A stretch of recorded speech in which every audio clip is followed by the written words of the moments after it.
Good morning everyone, स्वागत है आप सभी का विजडम एजुकेशन पे। अटल जी की कविता से मैं आज शुरुआत करना चाहता हूँ। धरती को बोनों की नहीं, ऊंचे कद के इंसान की ज़रूरत है, किंतु इतने ऊंचे भी नहीं कि पांव तले दुबे न जमे। कोई कांटा न खिले, कोई कली न चुभे, न बसंत हो न पतझड़ हो, सिर्फ ऊंचाई का अंधर, मात्र अकेलापन का सन्नाटा। मेरे प्रभु इतनी ऊंचाई मत हमें देना, गैरों को गले लगा ना सकूं, इतनी रुखाई मत हमें देना। चलिए स्टार्ट करते हैं। दैनिक जागरण राष्ट्रीय संस्करण न्यूज एनालिसिस 21 जुलाई 2020 का। तो सबसे पहले आज का क्वेश्चन आपके लिए, और मैं चाहता हूं कि आप सभी लोग अटेम्प्ट करें। आप में बहुत कम लोग आजकल क्वेश्चन का जवाब दे रहे हैं। इस क्वेश्चन का जवाब आप सभी अटेम्प्ट करें। कल हमने इस पर डिस्कस किया था और डिटेल से डिस्कस किया था। क्वेश्चन है कि उपभोक्ता अधिनियम 2019 के अनुसार जो उपभोक्ता एक्ट जो है लागू जो हुआ है, कंज्यूमर प्रोटेक्शन एक्ट जो 2019 का लागू हुआ है इधर कल से, उस एक्ट के अनुसार जिला आयोग, जो जिला स्तर पे आयोग बनेगी, वो कितनी राशि तक की सुनवाई कर सकती है। क्वेश्चन क्लियर है कि उपभोक्ता अधिनियम 2019 के अनुसार जिला स्तर पे जो आयोग बनेगी वो कितने तक की मामले की सुनवाई कर सकती है, कितनी राशि तक के मामले की सुनवाई कर सकती है। ऑप्शन ए 1 करोड़ रुपए के मामले तक की सुनवाई कर सकती है, बी 2 करोड़ तक की, सी 5 करोड़ तक की, या डी 10 करोड़ तक की। इसका जवाब आपको हमें कमेंट सेक्शन में अभी दे देना है। वीडियो को पॉज कर दो, सबसे पहले इसका जवाब दे दो और उसके बाद आगे बढ़ना आपको। वीडियो के आखिर में मैं इस पर डिस्कस कर दूंगा, हालांकि कल हमने इस पर डिटेल से डिस्कस किया था। एक बार इस न्यूज को पढ़ सकते हो कि सुप्रीम कोर्ट ने पूछा कि एक व्यक्ति जिसपे 60 से 65 मुकदमा चल रहा है, आखिर वो जमानत पे कैसे था। राइट, तो एक बार इसको आप पढ़ सकते हैं। देखो, एजीआर बकाया पे 1 सेकेंड भी सुनवाई नहीं। एजीआर क्या होता है हमने आपको बताया था, और लगभग 1.6 लाख करोड़ की जो है एजीआर का भुगतान करवाना था। किसको भुगतान करना था? प्राइमरीली ये जो है एयरटेल को करना था। यहाँ पे देखो, एयरटेल, वोडा और टाटा टेली सर्विसेज को जो है ये भुगतान करना था एजीआर का 1.6 लाख करोड़ रुपया। और सुप्रीम कोर्ट नहीं सुनना चाहता है एक्सक्यूज इस कंपनी का। सुप्रीम कोर्ट का कहना है कि आप जल्द से जल्द भुगतान करें, अदरवाइज आपको और फाइन किया जा सकता है। तो थोड़ा सा एजीआर के बारे में डिस्कस करते हैं। देखो, एजीआर क्या होता है?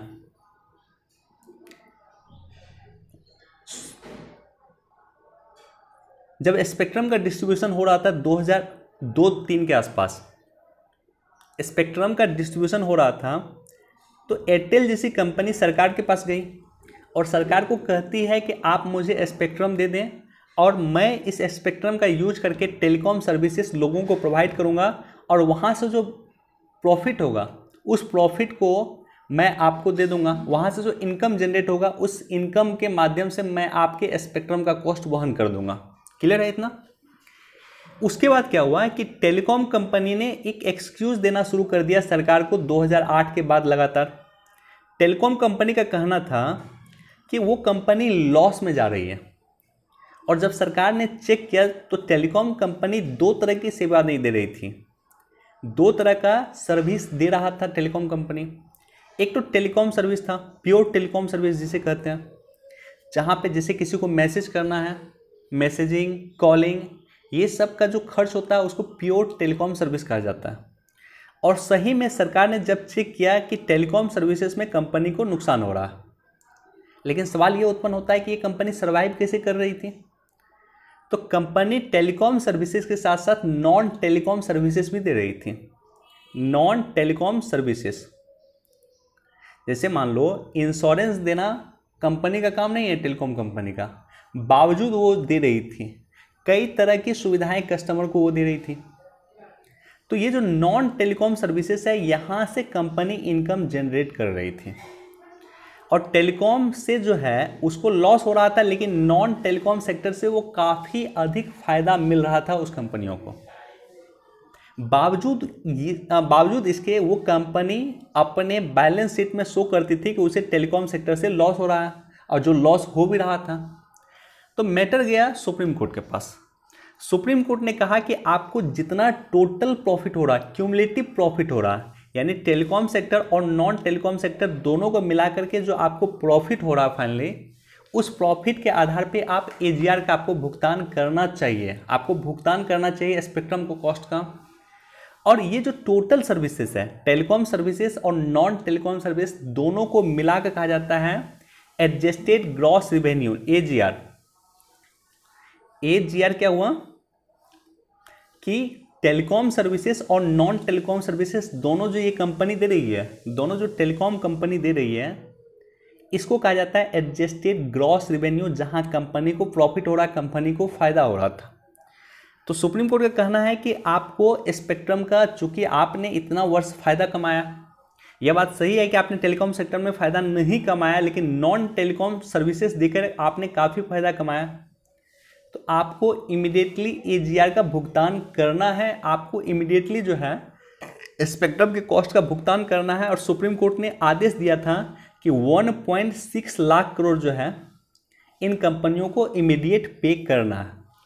अब कंपनी 15 से 20 वर्ष का समय मांग रही है और सुप्रीम कोर्ट सुनने के लिए तैयार नहीं है कि हम आपको 15 से 20 वर्ष का समय नहीं दे सकते हैं, आपको इमीडिएट इसका भुगतान करना।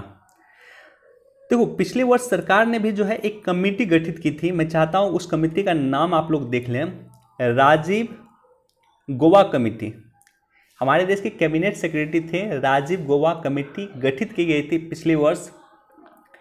ये इसी मैटर को सॉल्व करने के लिए कि टेलीकॉम सेक्टर जो कंपनी है, जो एयरटेल जैसी कंपनी है, वोडाफोन जैसी कंपनी है, आइडिया जैसी कंपनी है, ये कंपनी को भी लॉस ना हो और सुप्रीम कोर्ट के आदेश का भी अनुपालन हो सके, दोनों के लिए ये समिति गठित की गई थी। तो बस प्रीलिम्स पॉइंट ऑफ व्यू से याद रख लेना, राजीव गौबा समिति टेलीकॉम की समस्याओं को समाधान करने के लिए गठित की गई थी।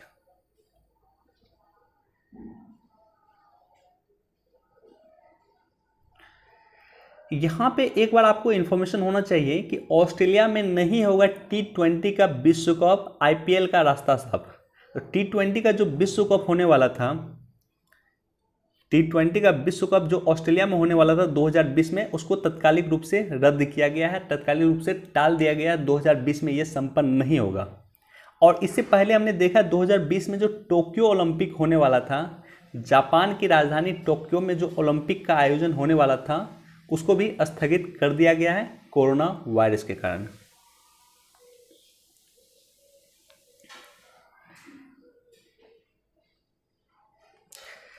देखो, यहाँ पे पुरानी किला में खुदाई के दौरान मिले अवशेष एएसआई कराएगा संरक्षण। लगातार चर्चा में है 3-4 ऑर्गेनाइजेशन, जिसमें एक एएसआई है, आर्कोलॉजिकल सर्वे ऑफ इंडिया। कल हमने डिस्कस किया था, आज हम इस पर डिस्कस नहीं करेंगे। इसी तरह से सीबीआई लगातार चर्चा में रहता है, ईडी आपको लगातार चर्चा में मिल जाएगा, एनजीटी आपको लगातार चर्चा में मिल जाएगा, इरडा आपको लगातार चर्चा में मिल जाएगा।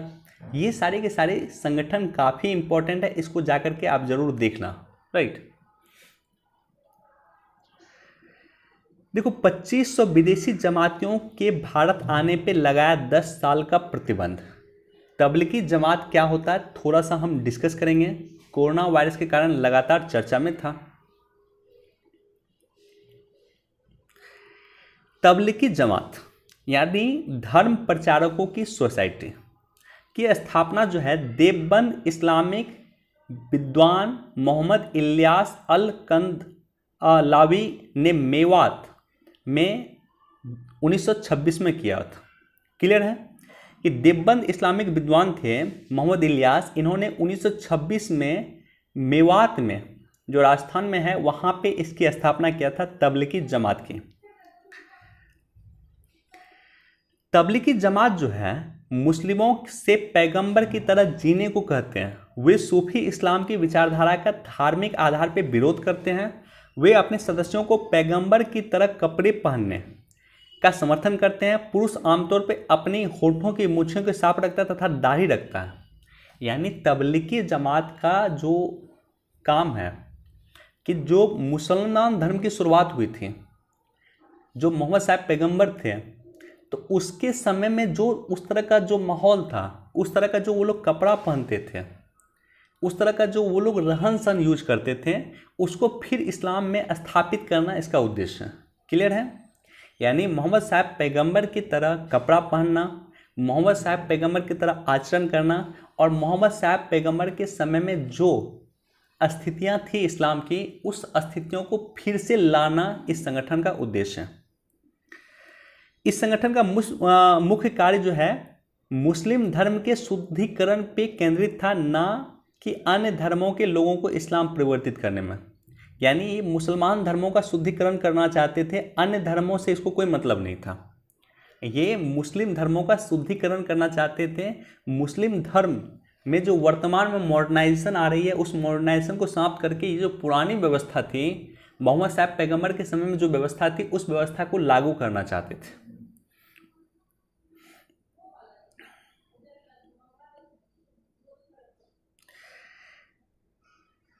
देखो, इसको भी एक बार आप पढ़ सकते हो, खास करके ये लाइन जो है यहाँ पे देखो, यहाँ पे ये जो लाइन है ये इंपॉर्टेंट है कि 2015 में केंद्रीय पर्यावरण मंत्रालय ने अधिसूचना जारी करके देश भर के लिए यह आदेश निकाला था कि 2017 तक या तो कोयला संचालित संयंत्र बंद कर दिया जाए या कोयला या गैस में तब्दील हो जाए और इन्हें फ्लू गैस सल्फाइजेशन तकनीक से चलाया जाए। ठीक है, तो इस तकनीक का नाम क्या है?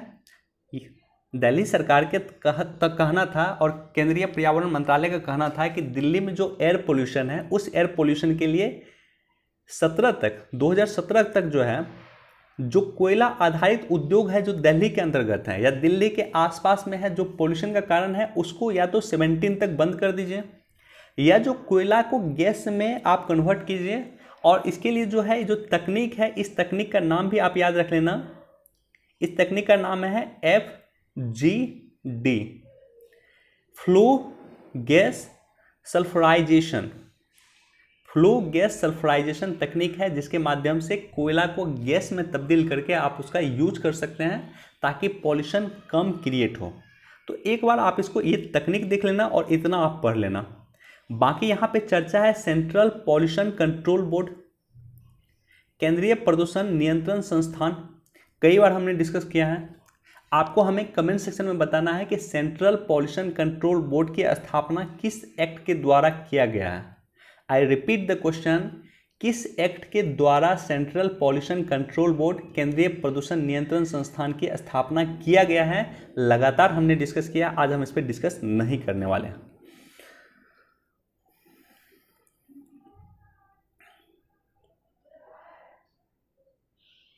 देखो, फिर यहाँ पे जो है आपको एनजीटी लगातार चर्चा में है, तो एनजीटी पे यूपीएससी लगातार क्वेश्चन पूछती है और लगभग प्रत्येक दिन मैं जब न्यूज़ एनालिसिस करता हूँ 2 से 3 दिन के बाद मैं एनजीटी पे डिस्कस कर देता हूँ। आपको एनजीटी के बारे में जानकारी होना चाहिए। National green tribunal, national green tribunal के बारे में आपको जानकारी होना चाहिए। इंडिया विश्व का तीसरा ऐसा देश है जिसने हरित न्यायाधिकरण की स्थापना की है, ग्रीन ट्रिब्यूनल की स्थापना की है। ऑस्ट्रेलिया और न्यूजीलैंड के बाद इंडिया तीसरा ऐसा देश है जिसने ग्रीन ट्रिब्यूनल की स्थापना किया है। और बाकी जो ये न्यूज़ है भूजल निकासी को लेकर के। तो जो सरकार है, सरकार का कहना क्या था? सरकार का कहना था कि अगर भूजल निकासी का जो ऑर्डर अगर आप निलंबित कर दीजिएगा, यानी ग्राउंड वाटर जो है अगर इन शहरों में निकाला नहीं जाएगा तो वहाँ पे औद्योगिक उत्पादन बंद हो जाएंगे, रोजगार बंद हो जाएंगे, राज्यों का जीडीपी घट जाएगा। तो आप परमिशन दीजिए कि वहाँ पे ग्राउंड वाटर निकाला जाए। लेकिन एनजीटी का कहना है कि नहीं, ग्राउंड वाटर नहीं निकालिए, इससे इन्वायरमेंट को खतरा हो सकता है। तो एनजीटी ने सरकार को आदेश दिया कि आप ग्राउंड वाटर नहीं निकालिए, भले ही वहाँ पे रोजगार के अवसर सृजित हो सकते हैं, राज्यों की जीडीपी घट सकती है, इसका कुछ ऑल्टरनेट उपाय कीजिए। और कल एक पूरा का पूरा पेज था ग्राउंड वाटर को लेकर के, हमने अपने टेलीग्राम चैनल पे भी उसको साझा किया था, आप जाकर के देख लेना, बहुत इंपॉर्टेंट है। हमने आपको कल भी बताया था कि कंपोजिट वाटर मैनेजमेंट इंडेक्स जारी किया था। देखो, composite water management index NITI Aayog ने कब जारी किया? 18 में, 2018 के दिसंबर के आसपास जारी किया था। और इसमें नीति आयोग ने कहा था कि देश के जो 21 सिटी हैं उसमें ग्राउंड वाटर जीरो हो जाएगा 2020 तक। 2020 तक ग्राउंड वाटर जीरो हो जाएगा 21 सिटी में, जिसमें दिल्ली शामिल है, जिसमें मुंबई शामिल है, चेन्नई शामिल है, हैदराबाद शामिल है। यानी ग्राउंड वाटर भूजल पूरा जीरो हो जाएगा। और इसके बाद केंद्र सरकार जगी और इन्होंने एक मिशन लेकर आया था। केंद्र सरकार ने एक योजना लाई थी जिसमें विश्व बैंक ने हमारा हेल्प किया था, और उस योजना का नाम था अटल भूजल योजना। तो ये भी आप जानकारी के लिए याद रख लेना। बाकी एक बार इस न्यूज़ को आप पढ़ सकते हैं।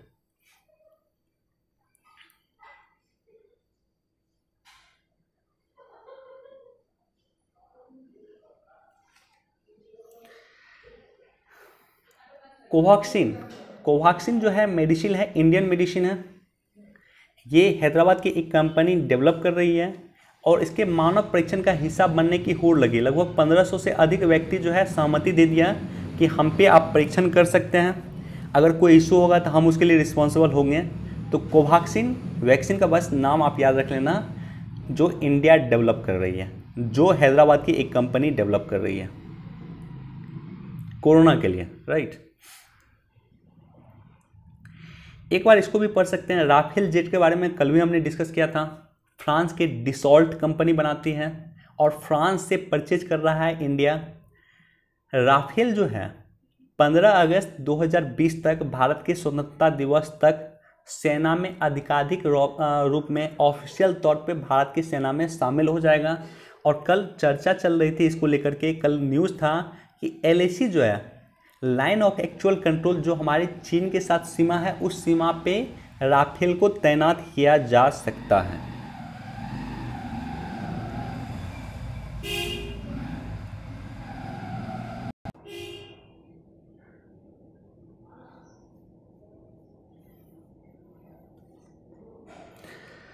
ओके, साक्षात्कार के लिए आने वाले को हवाई किराया देगा UPSC।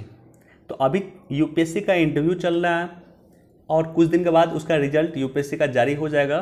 तो एक बार आप इसको देख सकते हैं। एज ए UPSC एस्पायरेंट आपको जानकारी होनी चाहिए कि जो भी लोग इंटरव्यू दे रहे हैं UPSC में इस बार, उसको हवाई किराया UPSC देगी।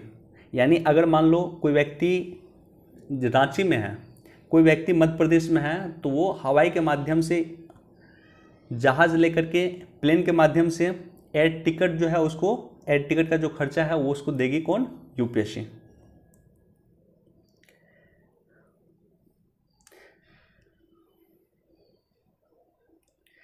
ये जो है ये इंपॉर्टेंट है।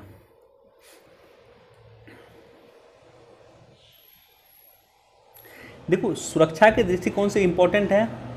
ये जो है श्रीनगर को लेह हाईवे, श्रीनगर लेह हाईवे के बीच में ये सुरंग है, जिसका नाम है जेड मोड़ सुरंग। जेड मोड़ सुरंग जो कहाँ पे है? जम्मू कश्मीर में है, जो श्रीनगर और लेह के बीच जो NH है उसको जोड़ने का काम करती है। क्लियर है? श्रीनगर और लेह के बीच में जोड़ने का काम करती है। यहाँ देख रहे हो किस तरह से कार्य हो रहा है। तो बस आप जानकारी याद रख लेना, जेड मोड़ सुरंग कहाँ पे है? श्रीनगर लेह हाईवे के बीच में। सरकारी हस्तक्षेप से मुक्त हो मंदिर। मंदिर में सरकार का क्यों हस्तक्षेप होगा?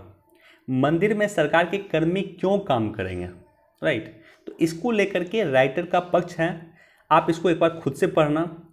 लेकिन मैं आपके साथ एक पॉइंट क्लियर करना चाहता हूं, और ये पॉइंट है, ये टेम्पल, जिस टेम्पल पे सुप्रीम कोर्ट ने हाल फिलहाल में डिसीजन सुनाया, पद्मनाभ स्वामी टेम्पल, श्री पद्मनाभ स्वामी टेम्पल, जो कहाँ स्थित है? तो केरला में स्थित है। प्रीलिम्स पॉइंट ऑफ व्यू से आपके लिए अधिक इंपॉर्टेंट है। आपको डायरेक्टली पूछ देगा कि श्री पद्मनाभ टेम्पल, श्री पद्मनाभ मंदिर कहाँ पे, किस राज्य में स्थित है? तो केरल में स्थित है। तो आखिर उसका क्या डिस्प्यूट है, उस डिस्प्यूट पे हम चलते हैं। देखो, सुप्रीम कोर्ट ने अभी डिसीजन क्या सुनाया? सुप्रीम कोर्ट ने अभी डिसीजन सुनाया कि जो मंदिर है, श्री पद्मनाभ स्वामी मंदिर जो है, इस मंदिर का प्रशासन त्रावणकोर के रियासत के जो है शाही परिवार के सदस्य करेंगे। यानी शाही परिवार के जो सदस्य हैं, जो त्रावणकोर रियासत के सदस्य हैं, त्रावणकोर रियासत के गद्दी के हकदार थे, जो शाही परिवार था, वही इस मंदिर का मैनेजमेंट करेगा। राइट। सर्वोच्च न्यायालय ने इस निर्णय से विश्व के सबसे धनी मंदिर में से एक, ये जो है विश्व का सबसे धनी मंदिर में से एक है, राइट, के रूप में पहचाने जाने वाले श्री पद्मनाभ स्वामी मंदिर को लेकर के सरकार और त्रावणकोर रियासत के पूर्व शाही परिवारों के सदस्यों के बीच चल रही दशकों पुरानी लड़ाई समाप्त कर दी है। काफ़ी दिन से इसको लेकर के डिस्प्यूट था और सुप्रीम कोर्ट ने फाइनली कहा है कि मैनेजमेंट कौन करेगा, तो त्रावणकोर रियासत के जो लोग हैं, जो वहाँ के शाही परिवार के लोग हैं, जो राजा के खानदान के लोग हैं, वो इसका मैनेजमेंट करेगा, इस मंदिर का मैनेजमेंट करेगा। 1949 में त्रावणकोर और कोचीन की रियासत ने भारत सरकार के साथ इंस्ट्रूमेंट ऑफ एक्सेशन पे साइन किया था। इंस्ट्रूमेंट ऑफ एक्सेशन पे साइन करके कोई भी राज्य भारत सरकार में शामिल हो सकता था, कोई भी राजा भारत में शामिल हो सकता था, राइट। तो इसके लिए उसे इंस्ट्रूमेंट ऑफ एक्सेशन साइन करना था, जिसके अनुसार श्री पद्मनाभ स्वामी मंदिर के प्रबंधन का अधिकार त्रावणकोर शासकों को था। तो इंस्ट्रूमेंट ऑफ एक्सेशन जो साइन किया था, वहां भी इनको मैनेजमेंट का अधिकार इन्हीं को था। 1971 में भारत सरकार ने संविधान संशोधन करके प्रीवी पर्स को समाप्त कर दिया। प्रीवी पर्स क्या था कि जब इंस्ट्रूमेंट ऑफ एक्सेशन साइन हुआ था 49 में, वहां से लेकर के 71 तक राजाओं को जो है काफ़ी मतलब एक अच्छी खासी सैलरी दी जाती थी कि आपने अपने आप को भारत सरकार में शामिल कर लिया और इस खुशी में आपको हम सैलरी देंगे। वो सैलरी एक अच्छी मात्रा में सैलरी होती थी, प्रत्येक महीना उसको राजा को भुगतान किया जाता था भारत सरकार के द्वारा, और इसे ही प्रीवी पर्स कहा गया। इसको समाप्त कर दी थी इंदिरा गांधी की सरकार ने 1971 में। तो विवाद क्या है, देखो विवाद है कि 2007 में मार्तंड वर्मा ने दावा किया कि मंदिर का जो खजाना है वो त्रावणकोर रियासत की पूर्व शाही परिवार की संपत्ति है। मंदिर में बहुत बड़ा खजाना था। मंदिर का एक दरवाज़ा खोला गया तो वहाँ पे 1 लाख करोड़ से भी अधिक पाए गए थे। आप इमेजिन करो कि 1 लाख करोड़ से भी अधिक की संपत्ति सिर्फ एक दरवाज़ा को खोलने के बाद प्राप्त हुआ था। तो उसके बाद इशू गया और उसके बाद जो है केरल हाईकोर्ट डिसीजन सुनाया, शाही परिवार के विरुद्ध डिसीजन ये सुनाया, यानी प्रबंधन करने के लिए एक बोर्ड का गठित कर दिया और वो बोर्ड जो है मंदिर का मैनेजमेंट कर सकती थी, राइट। तो केरल सरकार ने शाही परिवार के विरुद्ध डिसीजन सुनाया और वर्तमान में सुप्रीम कोर्ट ने केरल सरकार के केरल हाई कोर्ट के निर्णय को पलटते हुए डिसीजन शाही परिवार के पक्ष में सुनाया, राइट। तो एक बार इसको पढ़ लेना। बेसिक कॉन्सेप्ट हमने जो मंदिर के बारे में है, पद्मनाभ स्वामी मंदिर के बारे में हमने आपके साथ डिस्कस किया। सीबीएसई को लेकर के एक बार खुद से पढ़ लेना, बहुत ज़्यादा इंपॉर्टेंट नहीं है, राइट। ओके, चीन को लेकर के लगातार चर्चा करते हैं और आज का जो पॉइंट है वो स्टार्टअप को लेकर के है। चीन जो है हमारे देश में स्टार्टअप में निवेश कर रही है। चीन हमारे देश में कई बड़ी कंपनियों में निवेश कर रही है। राइटर का कहना है कि इस निवेश को रोकिए नहीं तो बहुत देर हो जाएगा, राइट। देखते हैं हम।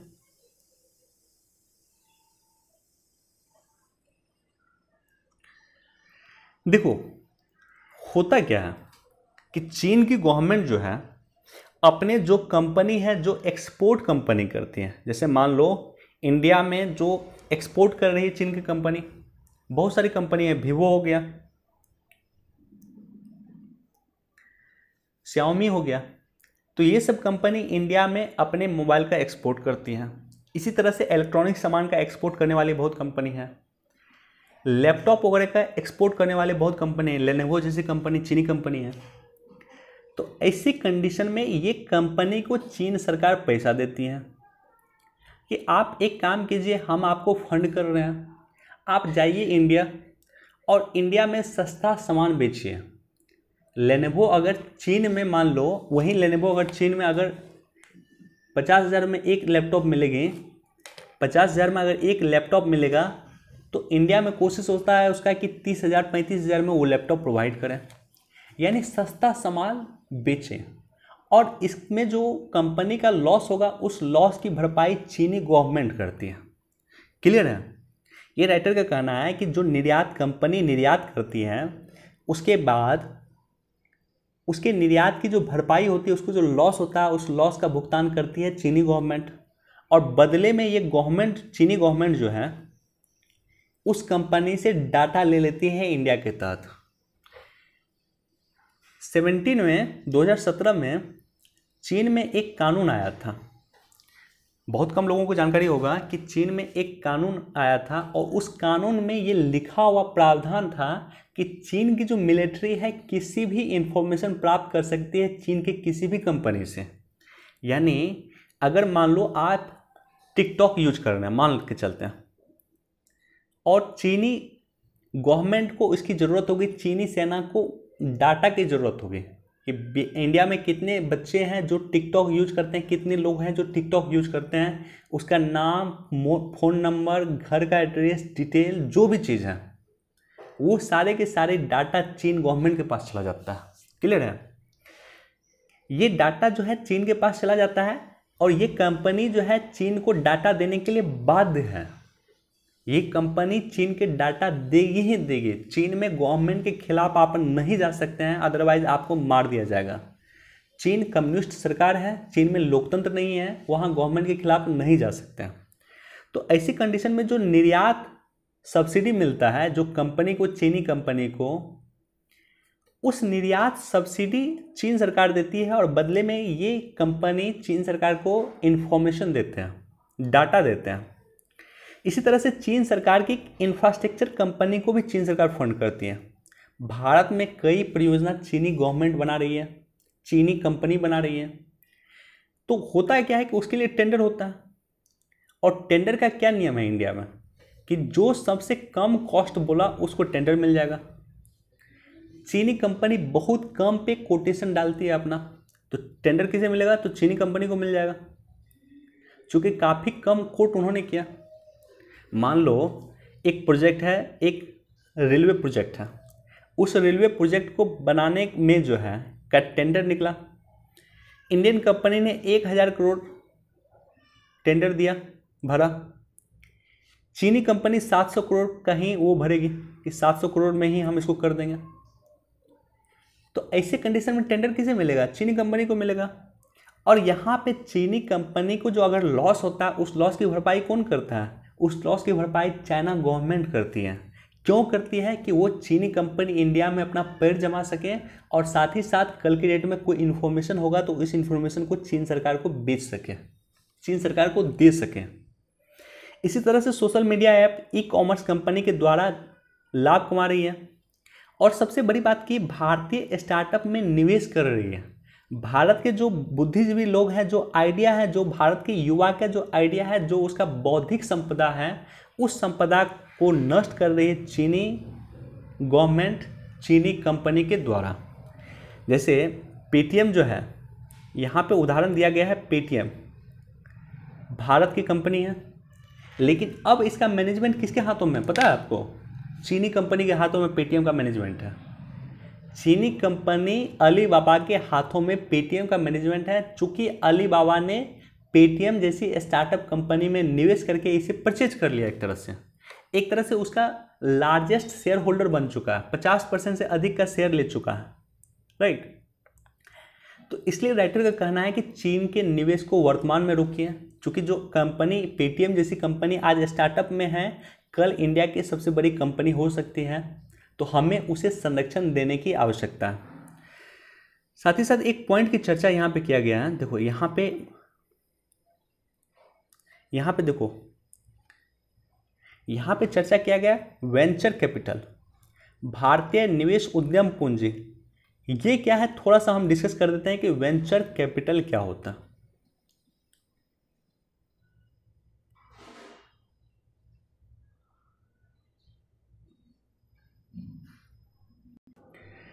देखो वेंचर कैपिटल क्या होता है?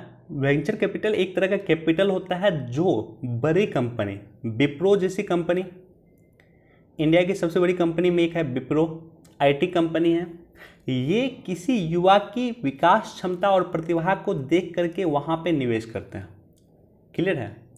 इंडियन कंपनी, बड़ी कंपनी किसी छोटी कंपनी में, किसी स्टार्टअप में निवेश करते हैं। इसी निवेश की जो प्रक्रिया है उसको कहा जाता है वेंचर कैपिटल फंड, राइट। तो ये जो है बड़ी कंपनी छोटी कंपनी में निवेश करती है। क्यों? क्योंकि उनका आइडिया उसे अच्छा लग गया, उनका आइडिया उसे दिख गया अच्छा। तो ऐसी कंडीशन में ये जो स्टार्टअप है इनको एक तो फंड मिल जाता है, और साथ ही साथ कल के डेट में अगर स्टार्टअप डूब जाएगी तो फिर भी इसे बहुत ज़्यादा खतरा नहीं होगा, क्योंकि वहाँ पे ऑलरेडी वेंचर कैपिटल में इसको डिस्कस्ड हो जाता है, राइट। तो वेंचर कैपिटल क्या है? एक निजी इक्विटी है जिसके माध्यम से छोटी कंपनी को बड़ी कंपनी के द्वारा फंड किया जाता है। तो राइटर का कहना है कि जो वेंचर कैपिटल है, जो स्टार्टअप है इंडिया का, उस स्टार्टअप में निवेश कौन करे? तो इंडियन कंपनी ही करे, विदेशी कंपनी ना करे, राइट। साथ ही साथ हमने देखा कि ओला जैसी कंपनी जो इंडियन कंपनी है उसमें काफ़ी हद तक चीन की कंपनी का शेयर है, यानी ओला में कोई मैनेजमेंट करना होगा, कुछ ओला को डिसीजन लेना होगा, तो इस चीनी कंपनी को इस बात सुननी होगी, क्योंकि चीनी कंपनी इसमें एक अच्छा शेयर होल्डर है। तो उम्मीद करता हूँ कि ये क्या न्यूज़ था कि हमें निवेश के विकल्प तलाश, चीन के जो निवेश होता है, चीन का जो इन्वेस्टमेंट इंडिया में है उसके विकल्प ढूंढना होगा, ऑल्टरनेट ढूंढना होगा। भारत की कंपनी, बड़ी कंपनी भारत की स्टार्टअप को निवेश करे, ना कि चीन की कंपनी भारत के स्टार्टअप को निवेश करे, ताकि जो स्टार्टअप है, जो आने वाले समय का देश का पूंजी है, आने वाले समय का देश का बड़ी इंडस्ट्रीज हो सकता है, उस पर इंडियन कंपनी का वर्चस्व हो, चीनी कंपनी का नहीं। उम्मीद करता हूं ये पक्ष राइटर का आपको क्लियर हो गया होगा। यहां पे देखो, शहरों में हरियाली को प्रोत्साहन, तो एक रिपोर्ट आया है, काफ़ी इंपॉर्टेंट रिपोर्ट है। एक सेकेंड, हाँ ओके, काफ़ी इंपॉर्टेंट रिपोर्ट है, और ये रिपोर्ट है जलवायु परिवर्तन आकलन रिपोर्ट। तो इस रिपोर्ट के बारे में थोड़ा सा हम डिस्कस करेंगे, और राइटर का क्या पॉइंट है वो भी हम डिस्कस करते हैं।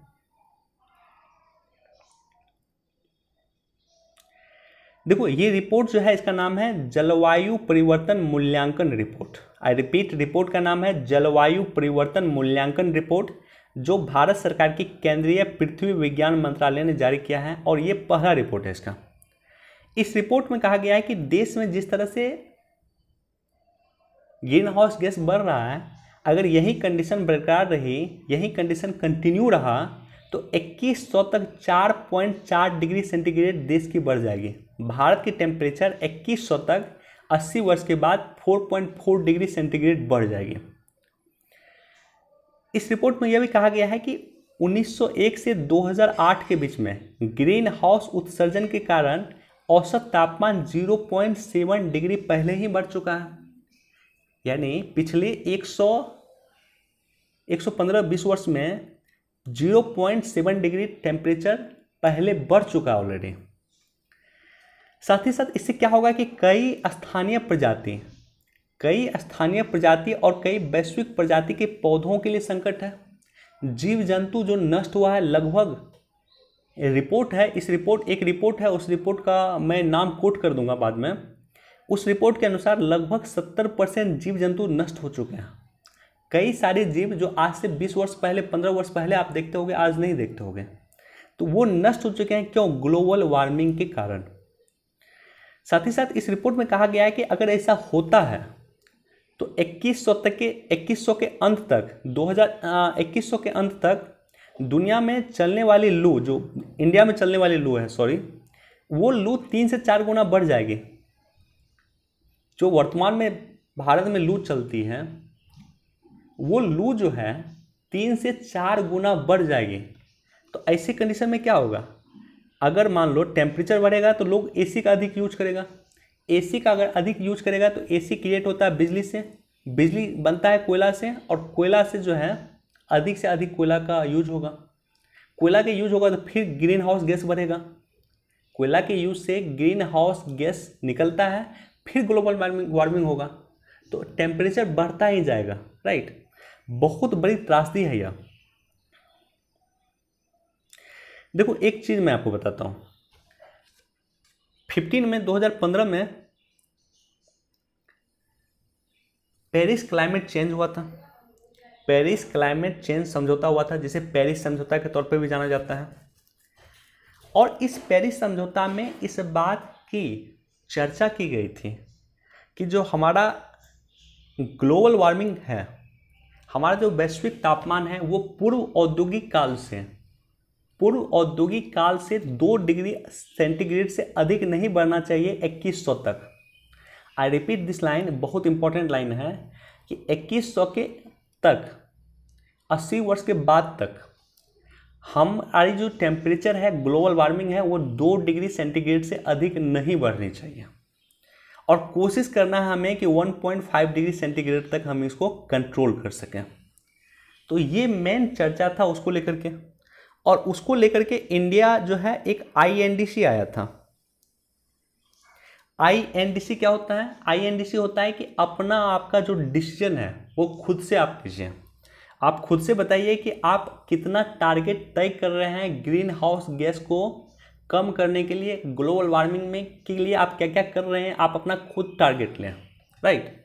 तो भारत सरकार ने खुद टारगेट लिया वहाँ पे कि 2005 से 30 के तक कार्बन उत्सर्जन हम 33 से 35% कम करेंगे।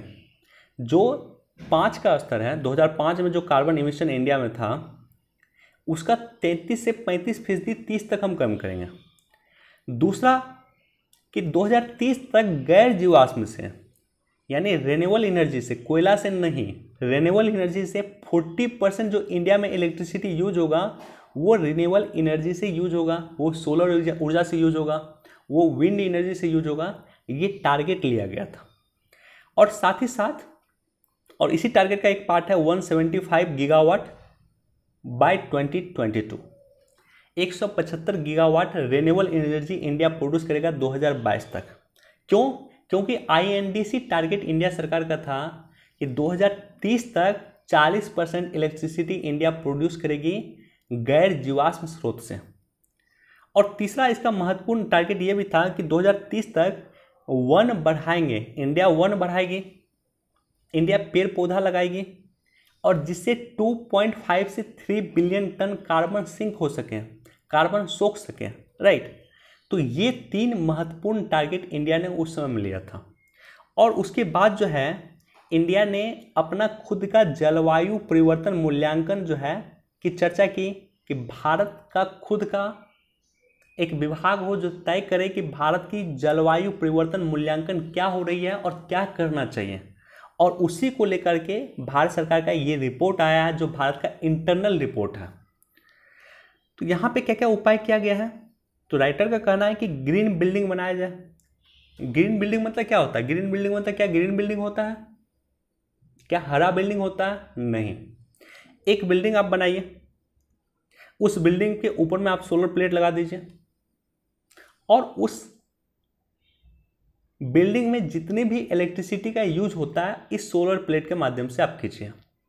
सोलर प्लेट आप लगाइए बिल्डिंग की छत पे, और जितना भी इलेक्ट्रिसिटी का यूज होता है वो आप कीजिए सोलर के माध्यम से। बाहर से एनर्जी आपको लेना न पड़े, बाहर से आप इलेक्ट्रिसिटी ना लें, आप खुद उसको जनरेट कीजिए, खुद यूज कीजिए। तो इसी को कहा जाता है ग्रीन बिल्डिंग। राइटर का कहना है कि ग्रीन बिल्डिंग बनाया जाए। साथ ही साथ बरसात की जो बूंद होती है, जो अभी पानी चल रहा है, इंडिया एक ऐसा देश है जहाँ पे बाढ़ भी होता है, सूखा भी होता है। तो पानी की बूंद को आप सहेज कर रखें, उसको संभाल के रखें, ताकि आप आने वाले समय में इसको यूज कर सकें, सूखा की कंडीशन को निपटने के लिए इसका यूज कर सकें। साथ ही साथ जलवायु परिवर्तन की निरंतर निगरानी करना और समुद्र तट के ज्वार भाटे के GPS अवलोकन, यानी अगर ग्लोबल वार्मिंग बढ़ेगा तो अंटार्कटिक का बर्फ पिघल जाएगा, और बर्फ पिघल जाएगा तो सबसे अधिक नुकसान किसको होगा? जो समुद्र के आसपास के लोग रहते हैं उसको सबसे अधिक नुकसान होगा। तो इसके लिए आप GPS आकलन करते रहिए ज्वार भाटा का कि कितना लेवल समुद्र का बढ़ रहा है, राइट, ताकि जो है समुद्र के आसपास रहने वाले लोगों के लिए आप काम कर सकें। तो ये बेसिकली राइटर का कहना है।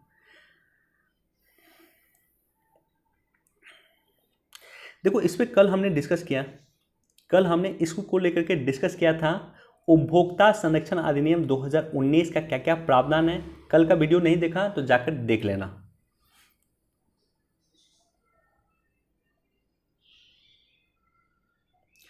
देखो यहाँ पे जो है ट्राई की प्राथमिकता में है प्रेफरेंस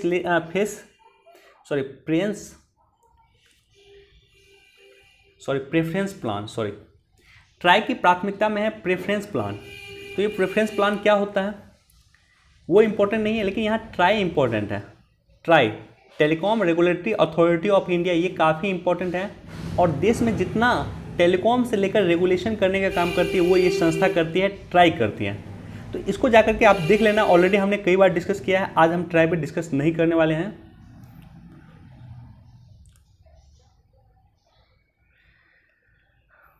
इसको भी एक बार आप पढ़ सकते हैं।